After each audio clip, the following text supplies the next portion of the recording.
rebuild Israel and make it stronger and bigger and better than it's ever been before. We're going to do that. Took a lot of guts. And the choice for Palestinians could not be more clear. This is their chance to turn forever from the path of terror and violence. It's been extreme, to exile the wicked forces of hate that are in their midst. And I think that's going to happen. I've met some people over the last couple of months that want to see it happen very much. And after tremendous pain and death and hardship, now is the time to concentrate on building their people up instead of trying to tear Israel down. We don't want that to happen again. And the total focus of Gazans must be on restoring the fundamentals of stability, safety, so they can finally have the better life that their children really do deserve after all these decades of horror. I intend to be a partner in this effort in the sense that we're going to help and we're going to do something that became unbelievably popular. Everybody wants to be on it. It's called the Board of Peace, okay? How about that? Is that a beautiful name? Like a board of peace.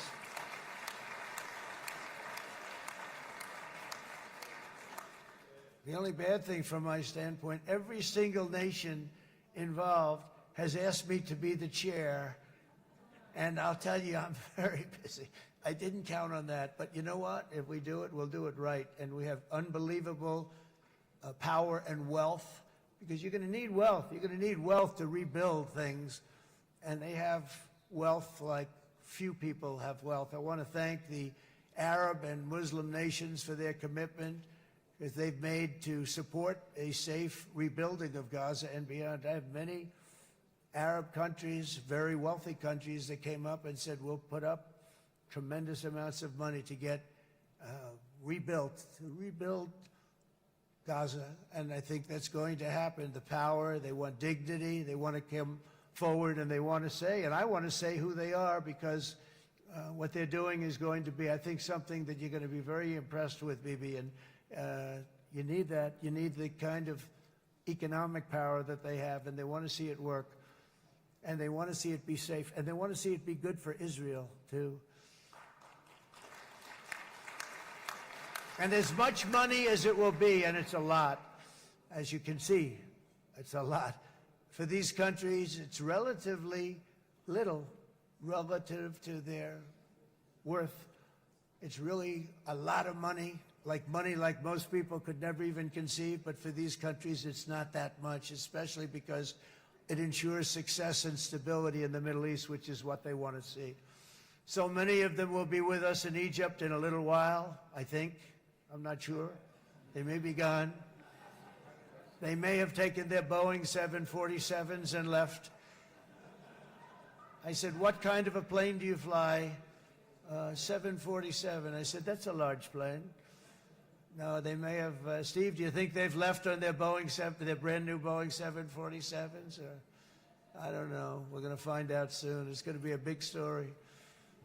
There'll be 2 people left, and they'll be the 2 poorest ones.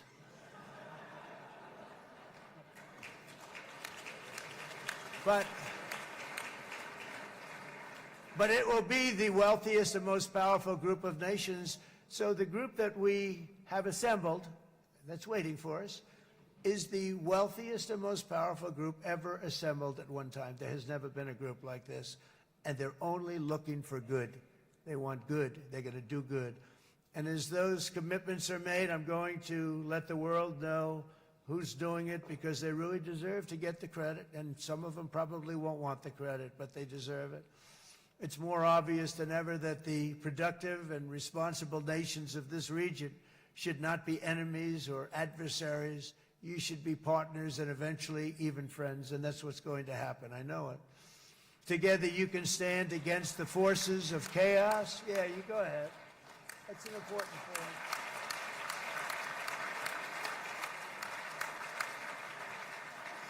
Because you can stand against the forces of chaos that threatened all of your interests, and it's always a big threat, always a big threat. and unleash incredible prosperity and opportunity for all the people of these lands. And that's what's going to happen. You're going to unleash numbers and success, the likes of which Israel has never been able to think of, because you're so firm, and you should be, and you've done the right thing in defending yourself. You're not going to have to worry so much about it. You've won, and now you can build, and you can do things that you never even thought possible. When you put that genius into doing something else, it's going to be something it's going to be a miracle. The miracle in the desert, it's going to be amazing. And it already is in a true sense. But it'll be wonderful when you can spend time thinking about other than war and defense and offense also. To that end, it's my firm hope and dream, frankly, that together the Abraham Accords will turn out to be everything that we thought they would. Those 4 countries were very, very brave in doing it. They did it at a very early point, and every single one of them benefits unbelievably financially.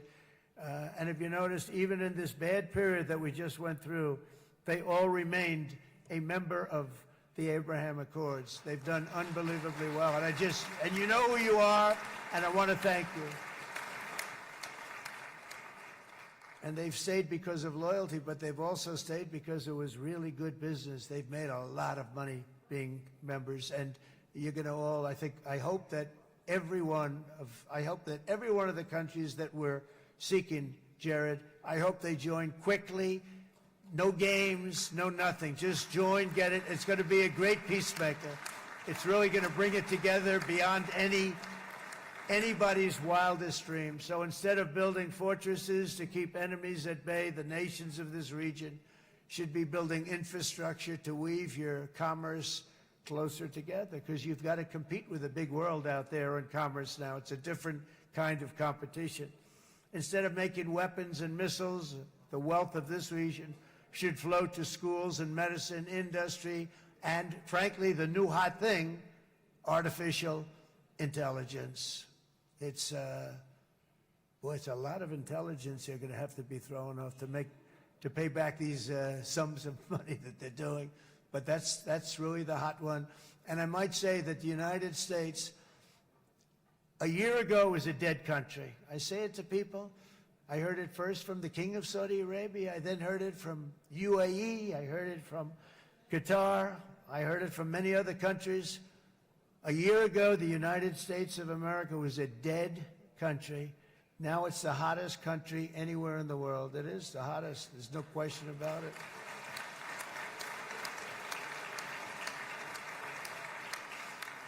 In fact, if you go back a year ago, before the election, although once we had November 5th, we became hot because people got it. I would say November 5th was a time that we became really hot. But once you go back a couple of years, if I were in charge and the country was doing what they were, nobody was going to ask me to speak. Nobody asked Joe Biden to come up and speak, I guarantee you that. And if they did, he would have turned them down, I promise you. He didn't speak. He didn't speak, and he didn't speak well. But all of the countries in the Middle East, it could have, what we're doing now, it could have happened a long time ago, but it was strangled and set back almost irretrievably by the administrations of Barack Obama and then Joe Biden. There was a hatred toward Israel. There was an absolute hatred. The setbacks really started when President Obama signed the Iran nuclear deal. This was a disaster for Israel, and it was a disaster for everyone. And I remember that Bibi Netanyahu came to the United States and worked so hard to try and get Obama not to do that deal.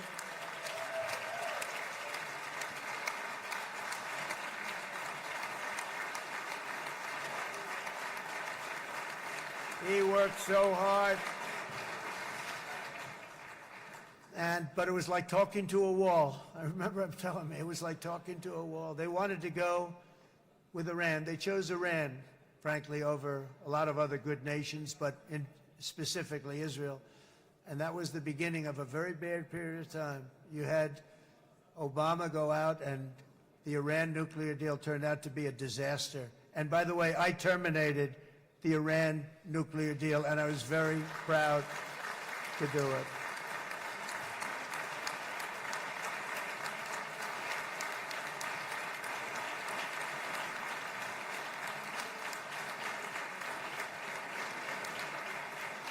Yet even to Iran, whose regime has inflicted so much death on the Middle East, the hand of friendship and cooperation is open. I'm telling you, they want to make a deal. That's all I do in my life. I make deals. I'm good at it. I've always been good at it. And I know when they want.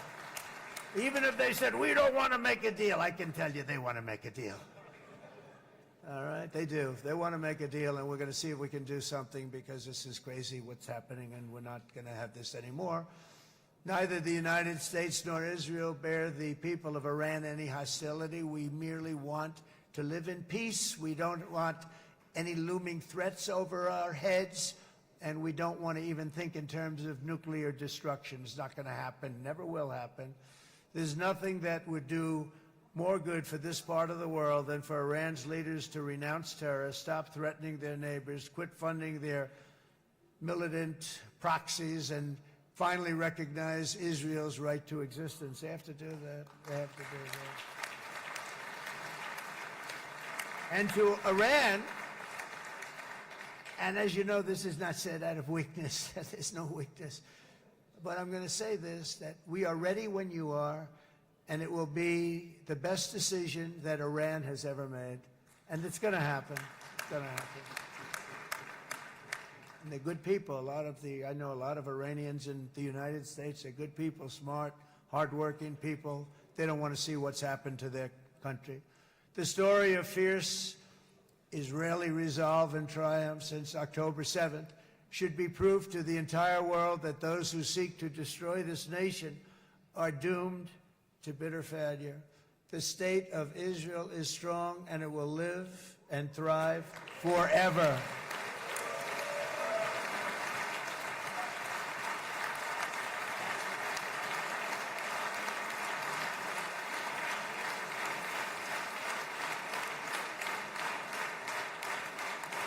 And that is why Israel will always remain a vital ally of the United States of America. Israelis share our values, field one of the world's most powerful militaries. You really do. You have an amazing, what a job you've done. And have one of the most innovative economies on earth. Those are just a few of the reasons why I'm proud to be the best friend that Israel has ever had. And they all say it in the White House. They all say it. I guess it's true because everybody says it, baby. You said it today. Thank you. But as president, I terminated the disastrous Iran nuclear deal, and ultimately I terminated Iran's nuclear program with things called B-2 bombers. It was swift, and it was accurate, and it was a military beauty. I authorized the spending of billions of dollars, which went to Israel's defense, as you know. And after years of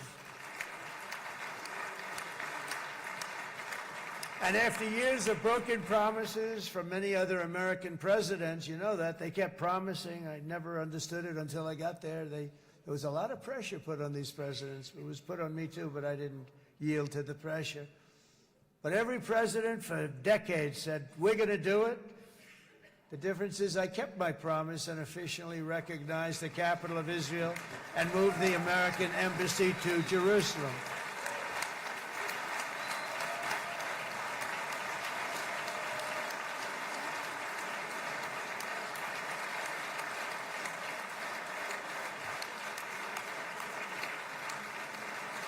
Isn't that right, Miriam? Look at Miriam. She's back there. Stand up, Miriam. Stand up.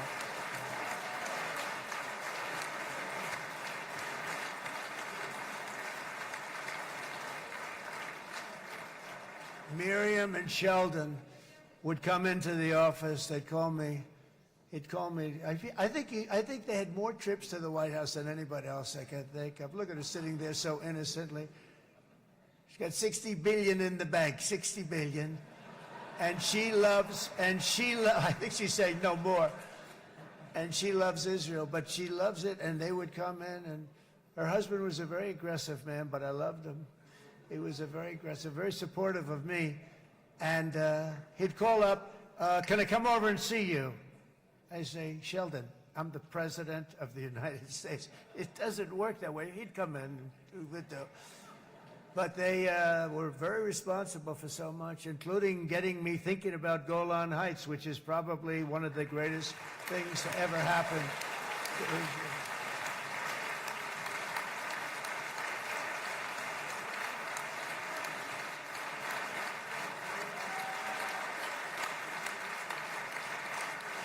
Miriam, stand up, please. She really is. I mean, she loves this country.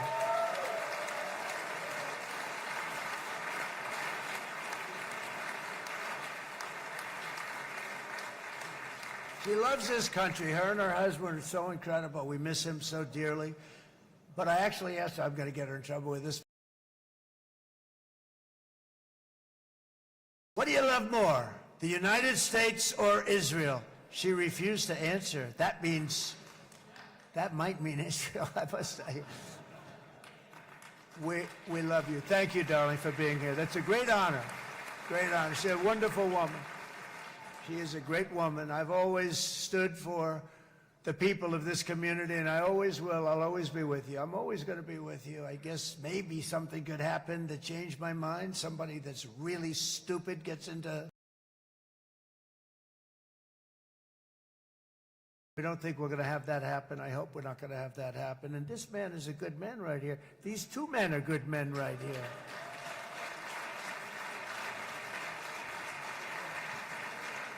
Hey, I have an idea. Mr. President, why don't you give him a pardon? Give him a pardon. Come on.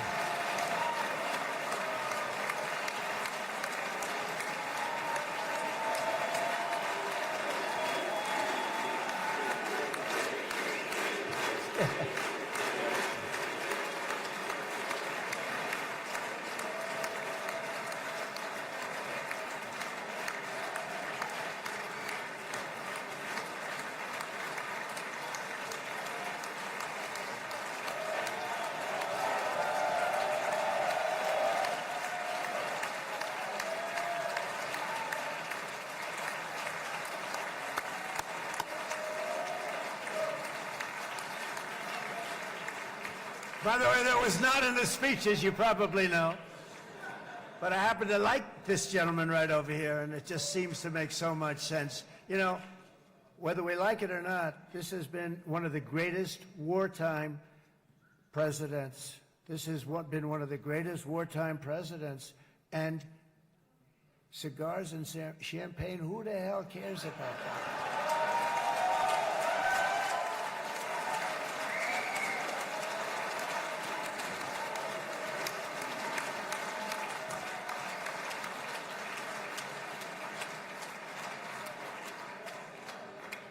All right, enough controversy for the day, right?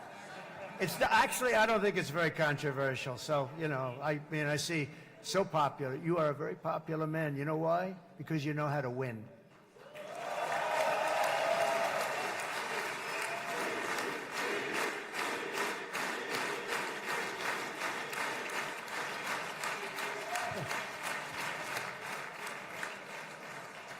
Over the past 2 years, I've met many of the families of the Israelis taken hostage and those that were taken hostage. Unbelievable. I've looked into their eyes. I've seen the worst nightmares of their suffering, but I've also seen something else, the beautiful love of the people, the love of people, frankly, that hold things together, the love that gives you the courage to carry on through thousands of years of persecution and repression and to emerge with the heart of David. It's the heart of David. It's that love that's defeated the enemies of civilization, built this incredible country and this unbelievable economy, and forged one of the great democracies of the world.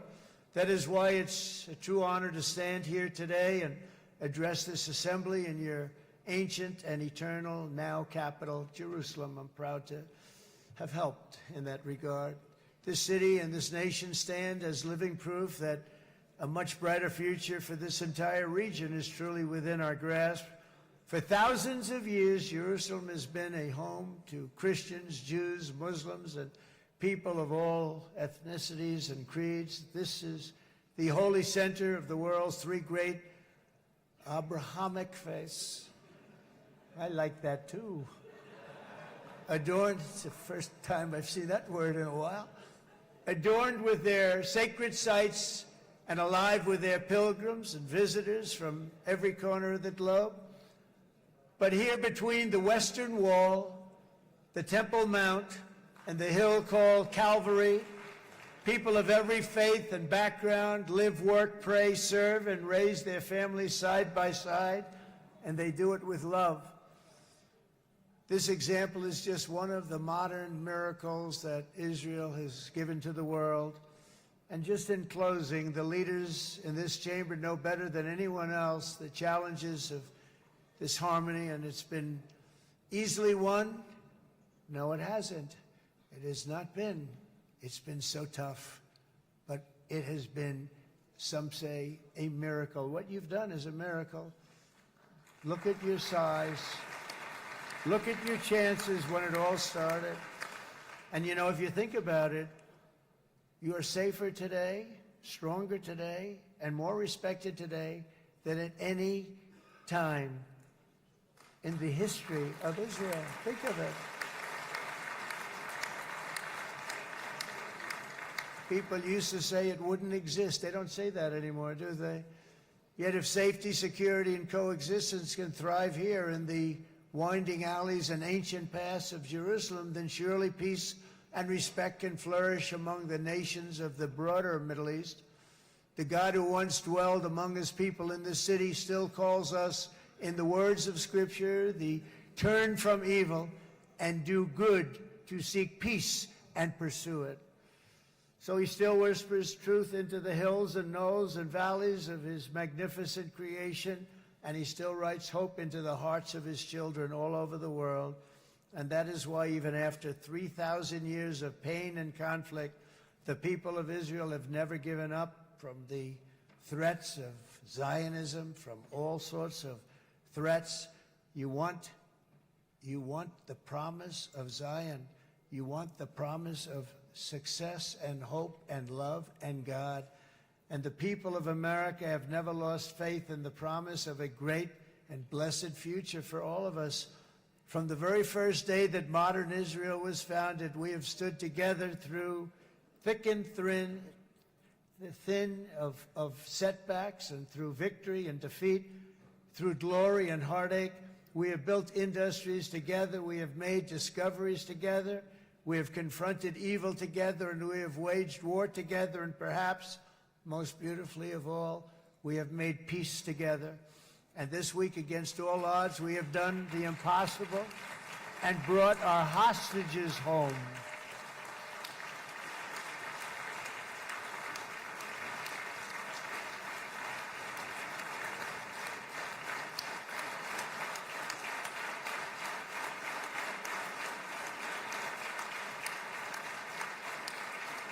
So now we're going to forge a future that is worthy of our heritage. We're going to build a legacy that all the people of this region can be proud of.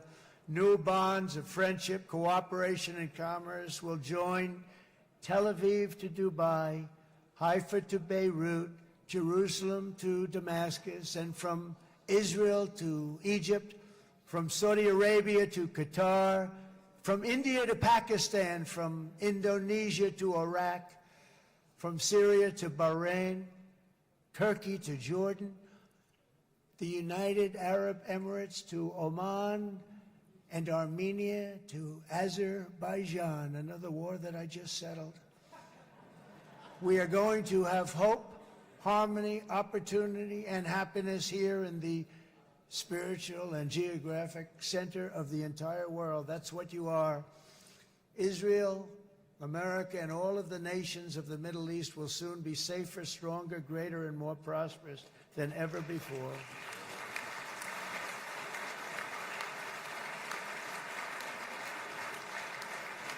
And I want to thank you all once again for this exceptional honor. This has been truly an honor. It's seldom that a president is invited to do this.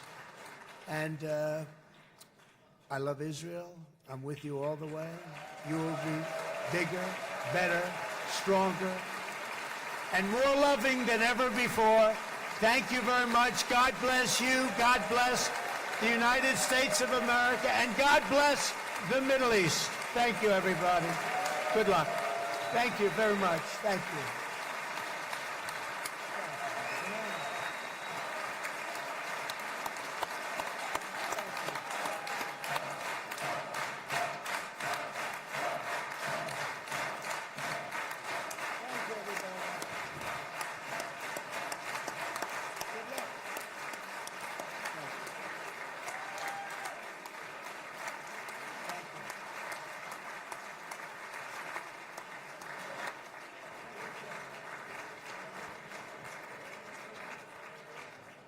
אני מודה לנשיא ארצות הברית של אמריקה על דבריו. חברות וחברי הכנסת, תם סדר היום. הישיבה הבאה תתקיים ביום שני, כ"ח בתשרי התשפ"ו, 20 באוקטובר 2025 בשעה 16:00. חג שמח ובשורות טובות. כבוד הנשיאים וכבוד יושב ראש הכנסת,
קהל נכבד, לא תתאפשר יציאה מהכנסת עד ליציאת פמליית נשיא ארצות הברית מהמשכן. תודה.